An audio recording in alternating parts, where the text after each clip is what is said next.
We really only have accurate, undistorted numbers for the first 3 years of it because the final year of it was COVID. But it really appeared that the bottom quintile of earners advanced against other quintiles for the first time since the 20th century. And So right now he's talking about the first Trump administration. So he's going to get into it a little bit more in detail here, but I just want to catch you up. This is a Tucker Carlson interview. Christopher Caldwell. This is towards the end of it. I know a lot of people probably won't get to this. So, I figure I'd bring it to light. He actually says something that's like so profoundly brilliant, even though it's very simple in this. I just really wanted to illustrate that to you guys. So just, if you can, just stick with me just for a minute. We're going to get to it right now. But again, he's talking about Trump's first term and how the lower end of the economic system did during that time. Really? Yes. And this is in the Fed's numbers that came out towards the end of the Trump administration. If you look at total economic performance, like the way we tend to measure it, okay, we tend to measure it by the mean, that is the GDP per capita. Economic performance was much better, or it was better under the Obama administration than it was under Trump. The economy grew more. However, if you look at the distribution of it, there were far lower gains for the very rich under Trump. But there were relative gains there were absolute gains, let us say, for the people in the lower quintiles. I think the 4 bottom quintiles did quite well under Trump. And that, so his voters benefited, is what you're saying. Exactly. Okay. So it's hard to say why that happened. I think immigration did go down, but mostly immigration was talked down. Okay. So when he pivots right here to immigration, I just want you to listen to the statement that he makes, and I want to discuss it and just hear it play out. Okay. When you have high immigration is like a direct transfer payment from those who compete with immigrants to those who use immigrants, but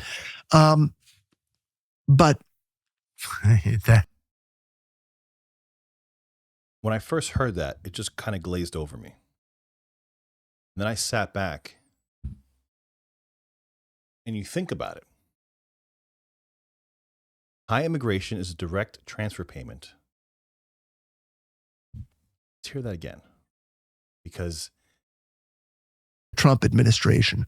If you look at total economic performance, like the way we tend to measure it, okay, we tend to measure it by the mean, that is the GDP per capita.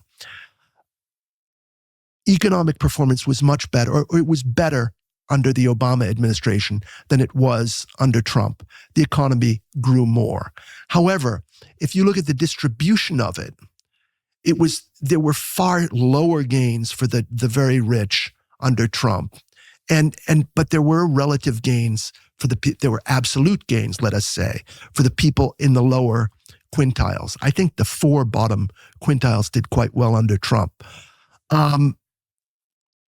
And that, so his voters benefited, is what you're saying. Exactly. Okay. So it's hard to say why that happened. I think immigration did go down, but mostly immigration was talked down. Okay. When you have high immigration is like a direct transfer payment from those who compete with immigrants to those who use immigrants, a direct transfer payment from those who compete with immigrants to those who use or employ immigrants. And like I said, when I first watched it, it kind of just, washed over me, and it just hits you. It's like, wow, like that's it. Like that's literally it in a nutshell. Like if you want to sit somebody down and explain to them why immigration is such an issue, especially when it comes to lower middle class, the poor, that is the exact reason. If you're importing, labor, that's what you're doing. You're importing labor, right? Because what's going to happen? Those people that are coming in, they're illegal. They're going to be under the radar. They're looking for work. They're going to find work. Who's going to pay them? Business owners. People that, historically speaking, they're not poor, right? Because if they were poor, then they wouldn't be employing anybody. right? So they can. There's plenty of business owners that are lower middle class, absolutely. Then there's middle class and there's upper middle class. They're business owners across the entire spectrum, but without a shadow of a doubt, nobody poor is going to be paying an immigrant. But what they are going to be doing is they're going to be competing for the jobs of the immigrant, of the undocumented worker, of the illegal alien. That's what they're going to be doing. So you're importing this massive amount of labor. I mean, again, this sounds like a no-brainer thing, but the way he said it was just so profound. Like when I first heard it, I just said that is the most beautiful way and simplistic way to put it. Is that's when you boil it down, that's what it is, and that's why we can't have it, and that's one of the main reasons why, the country's a mess right now. The bottom half of the country is just, they're floundering. They got nowhere to go. I mean, I have people in my family that are, in their mid-20s, early 30s. They don't see home ownership in sight as far as the eye can see. How are you supposed to start a family? How can you even think about getting married? I mean, I always encourage them to. I say, don't worry about it. Do it. You'll figure it out. Have kids. You'll figure it out. Because they will. It's not going to be comfortable. It's not going to be as comfortable as I had it. And yes, I did take different steps that, maybe were uncomfortable in the beginning to further myself and to put myself in a good position to be able to have a large family, provide for them, and do the things that I do. Not everybody's willing to do, what I did to get where I am. But on the whole, 20, 30 years ago, you could get an average job. Your wife could also have an average job, and you could do relatively well.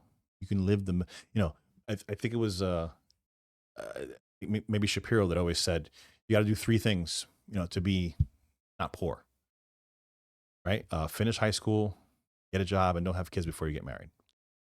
Not true anymore. It's just not. Sorry. It's not true anymore. My little sister she finished high school, she's got a job, and she hasn't had kids, and she's her and her boyfriend been together for a long time, and they just can't see themselves getting a home.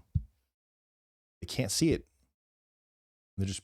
They're paying rent, and they're doing everything they can, and they're moving up slowly the their corporate ladder. And they can't get it, and they're pushing late 20s. It's just not what it used to be, and immigration is definitely a huge part of that. Immigration is a huge part of that. Lying to kids about college is a huge part of that. There's a ton of factors that we can go into.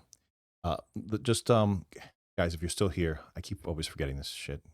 Please hit the subscribe button. It costs you absolutely nothing. It takes 1 second, one click. Is absolutely free. Helps me out a lot. We're a small channel. We're trying to grow. But he rounds off this little argument right here. Just take a listen. But that's interesting. By the way, just for shits and giggles, if you guys have any other pointers as to why you think that the 2030 crowd can't afford homes and stuff like that, if you could drop it down in the comments, that would really help. Because I want us to kind of start crowdfunding this thing. I want to see what you guys are thinking about, what you guys are talking about, and I will absolutely make videos on them. I do a video every single day. I come out here and I try to sit down and I try to get ideas. So if you guys can think of any reason why 20 and 30-year-old crowd are not able to get a foothold in today's society, drop down in the comments and let me know what you think. Interesting. Yes. So immigration really is a transfer of wealth to the rich. Yeah. So when we talk about Trump and immigration, that's I think an important thing to keep in mind, and that is why a lot of people were really surprised by the shift in votes particularly among Black and Hispanic males to Trump in 2024, and people have sought to explain it through these cultural, factors that we've been discussing earlier today. Oh, it was Trump's, endorsement by this rap hip hop star Right, or whatever. exactly. But I think it might just be that people, people at that part of the economy, who tend to be, that benefited from Trump one, tend to be disproportionately Black and Hispanic. And it might just be a case of people just voting their direct economic interests. It's a little weird if you go through the Congressional Black Caucus, certainly among the people whose names you've heard, like the famous Black political leaders in this country, they're all for open borders. Yeah, and that's an interesting point. But also to Caldwell's point, also the fact that there was a shift. I mean, it's an undeniable shift, right? Black and Latino men, overwhelmingly shifted over to the Republican Party in this past election. Why? That's actually a pretty good reason. Well, it's maybe not a reason, but it's a good idea that is a reason. The fact that they kind of know, right? They're on the bottom of the economic run, and they can understand. They can just understand how it works, right? And they're not men on the whole. When we're in the locker room or wherever we are, we're obviously more brash. That kind of stuff doesn't really bother us that much. Any man that says that he's bothered by, really bothered. Like obviously sometimes Trump is going to say some stupid shit and be like, oh, I wish he wouldn't have said that. But that's called being a normal human being. That's called not crowdsourcing everything that you say, right? Saying what you think sometimes is going to come out shitty. Sometimes it's going to come out good. Sometimes it's going to come out something in between. And guys kind of get that. We understand that. It's just part of being a person, an actual human being, right? Say what you want about Trump. He's absolutely not a politician. Nothing about the guy screams politician. There is nothing polished about him when it comes to him speaking. Yes, he can speak forever, but he is not a polished political speaker by any means. But as men, we're okay with that. We don't need you to be nicey nice to me when you're talking to me. We want somebody that can negotiate for us in a harsh way. We want somebody that can get us a good deal. We want somebody that if you're going in to buy something, to buy a house, to buy a car, to negotiate a raise, you want somebody that's going to be brash, it's going to get your point across and not let the other person falter, right? And if there's some sign of weakness, take advantage of it. That's what we want. That's what men typically want. Huh. Well, I think that is largely intersectionality. And, people in universities talk about intersectionality like it's a theory about, how different types of lack of privilege intersect. Like, am I more discriminated against because I'm a Black woman or because I'm a lesbian and that kind of thing, or because I'm foreign or whatever. But actually, what intersectionality is, you've used the term on your show, but what I think it really is just coalition building. The civil rights regime created a system in which you could do almost anything you wanted. A minority could do almost anything that he wanted with government. You could do almost anything you wanted with government in the name of minorities, but minorities remained minorities. You couldn't get the majority to do that. So what happens is minorities the beneficiaries of minority government wind up making an alliance. You can't vote against immigration because you're a woman, and women's rights are immigrant rights, and immigrant rights are human rights, and human rights are gay rights, and they're all wrapped up together. So, and that's where the much mocked non sequiturs of intersectionality come from, like gays for Gaza and that kind of. Yeah, it's a divide and conquer tactic, right? It's a divide and conquer tactic. You take every single group, you put them into a box, and then you tell them that they're all together, and you keep them as a voting block. I mean, it's a brilliant tactic, right? The question is, once the masses begin awakening, does it work anymore? It kind of does still, even on the right. On all sides of the political spectrum, everyone likes to be in their little group. Everyone feels more comfortable when they're with a crowd. No one likes to swim upstream. Everyone wants to kind of go with the flow, right? So it's very difficult. That's why, when you have a lot of the right now that is hitting after Trump, especially a lot of the younger males, that essentially saying that Trump is a puppet of Israel and stuff like that. Like, you're gonna get that rift when when you've been awoken out of the matrix. You take the red pill, you wake up, and you're like, shit, I'm here. And now you start wondering, like, well, what am I still there? Like, are there still factors? Are there still remnants of the matrix behind? You know, um, but yeah, intersectionality is a very formidable tactic, right? It just makes sense. Like the gays for Gaza thing is just, I mean, that kind of surmises it all into one.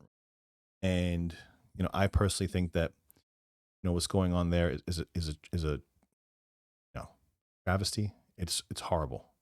Like, I don't know how we're gonna ever get past this, but that's for a completely other show.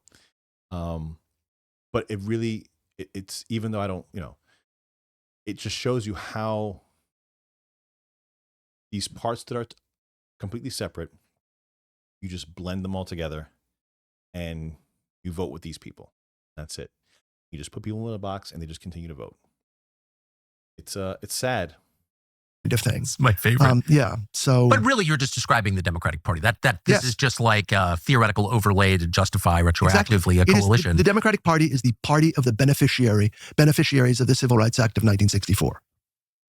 The Democratic Party is the party of beneficiaries of the Civil Rights Act of 1964. And the Republican Party is the party of the victims of the Civil Rights Act of 1964. Or those who have objections to it. I mean, if you count among the victims those who feel their liberties constrained by it. Yeah. I would say curtailing someone's liberty is to hurt somebody. Okay. Yeah. Another great point. Guys, thank you so much for joining me. If you can, follow me on the X, 6283talk on the X. Please hit the subscribe button. One little click. Notification bell if you can. Thanks a lot for joining me. I'll see you on the next video. My name is John Soto. Thanks.